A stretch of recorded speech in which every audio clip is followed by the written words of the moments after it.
So I'm Yin Liu. I'm from the Department of English. I'm also a faculty member with Classical Medieval Renaissance Studies, and I suppose you can call my research thinking with books in the Middle Ages.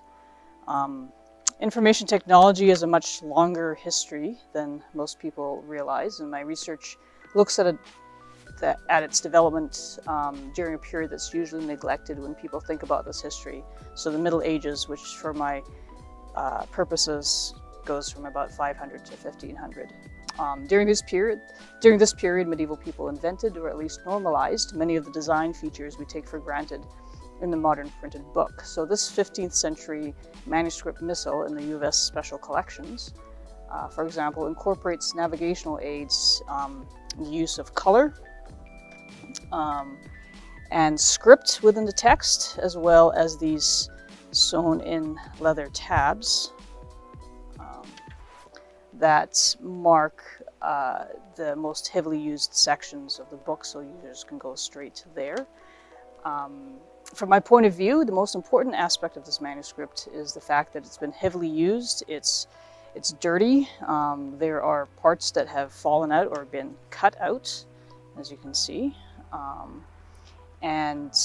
It's obvious that instead of being kept in a glass case and admired from afar, it's been handled by centuries of grubby hands and somewhat mauled as a result. So it's the human use of these devices that can tell us most about how they were meant and employed to help people think.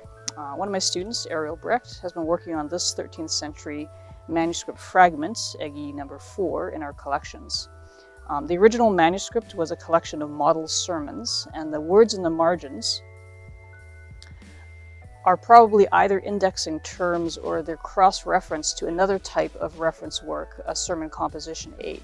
So this unexciting looking fragment, which until a couple of years ago, no one under the age of about 700 years old had even tried to read, is in fact quite significant as evidence of a major shift in the 13th century in the way people in Europe used books in conjunction with a trained human memory. The medieval book was meant as a support for memory. It was a tool for augmenting human intellect and extension of thought. So the medieval book wasn't just a data dump, a mere storage facility, but was designed to work with and enhance the powers of the mind. And I'm hoping that looking at medieval documents as information technology will enable us not only to ask new questions about medieval books, but also to apply more historically informed principles to information design today.